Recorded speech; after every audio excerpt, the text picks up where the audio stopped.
قربانی جو ہوتی ہے نا، اثار، یہ آدمی کا قد بڑا کرتا ہے۔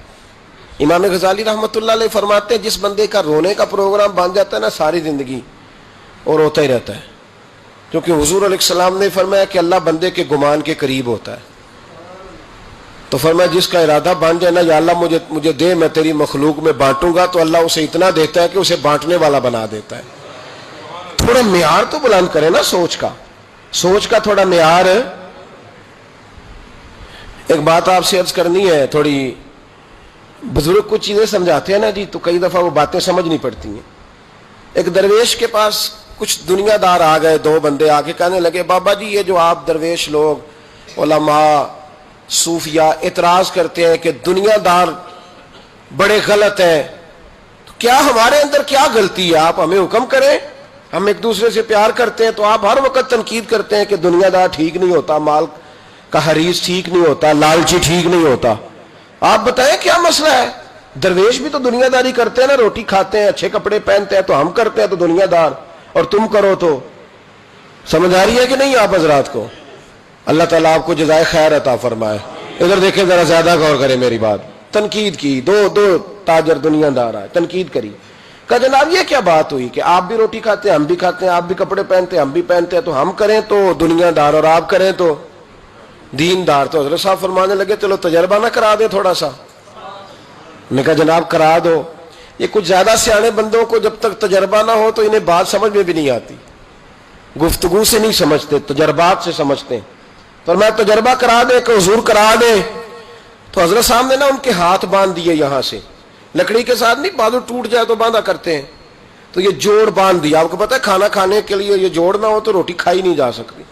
اللہ تبارک و تعالیٰ نے انسان کی سہولت کے لیے اسے بڑا ہی خوبصورت پیدا فرمایا ہے۔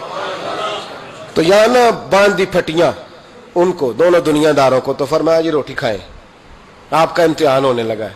میں کہا یہ کون سا مسئلہ ہے؟ یوں کر کے سالن کے ساتھ لگاتے اور یوں اوپر کر کے نا منہ میں پھینکتے روٹی تو کھا لی پر کپڑے سارے بھر گئے، منہ بھی بھر گیا۔ حضرت فرمانے لگے جاؤ اندر سے دو درویشوں کو بھی بلاؤ۔ ان دو درویشوں کو بھی بلایا جو تربیت لینے آتے تھے، سالک تھے، حضرت ان کی تربیت فرما رہے تھے، ان کو بلایا۔ ان کے ہاتھوں کے ساتھ بھی اسی طرح پھٹیاں باندھ دی۔ آپ میری طرف توجہ رکھیں، ان کے ہاتھوں کے ساتھ بھی نا اسی طرح پھٹیاں باندھ دی اور فرمایا بھئی یہ سالن ہے شوربے والا، روٹی کھا لو۔ انہوں نے کہا حضور کھا لیتے ہیں۔ فرمایا بندے ہاتھوں سے کھانی ہے۔ کہا حضور کوئی مسئلہ ہی نہیں۔ دو بندے جب سامنے بٹھائے نا، وہ درویش تھے، انہوں نے کیا کیا کہ ایک دوسرے کے منہ میں لقمے ڈالنے شروع کر دیے۔ انہوں نے نا ایک دوسرے کے منہ میں روٹی کے لقمے ڈالنے شروع کر دیے، اس کا بھی پیٹ بھر گیا اور اس کا بھی پیٹ بھر گیا۔ تو حضرت فرمانے لگے یہ درویش اور دنیا دار کے کھانے کا طریقہ ہے، پیٹ ہمارا بھی بھر گیا ہے پر کپڑے بھی بچ گئے ہیں۔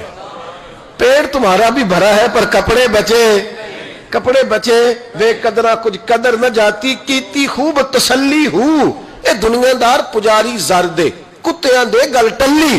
حضور علیہ السلام نے فرمایا کہ دنیا مردار ہے اور طلب کرنے والا کتا ہے۔ اتنے سخت لفظ بیان کیے۔ روٹی تو کھا ہی لی ہے ان دونوں نے بھی، لیکن تھوڑا سا نا اپنی ذات سے اٹھ کر سوچا ہے، کہا کوئی حرج نہیں، دوسرے کے منہ میں لقمہ ڈالیں گے تو اللہ فضل فرمائے گا۔ ایک دوسرے کے منہ میں ڈالتے رہے تو روٹی بھی کھا لی اور کپڑے بھی۔ روٹی تم نے بھی کھائی ہے پر تمہارے کپڑے بچے۔ آج بڑی دنیا روٹی کھاتی ہے پر کپڑے بچتے، کبھی کوئی دھبا لگتا ہے، کبھی کوئی دھبا لگتا ہے، کبھی حرام کا، کبھی نجائز کا، کبھی چوری کا، کبھی ڈکیتی کا۔ روٹی کھاؤ پر دھبے تو نہ لگاؤ۔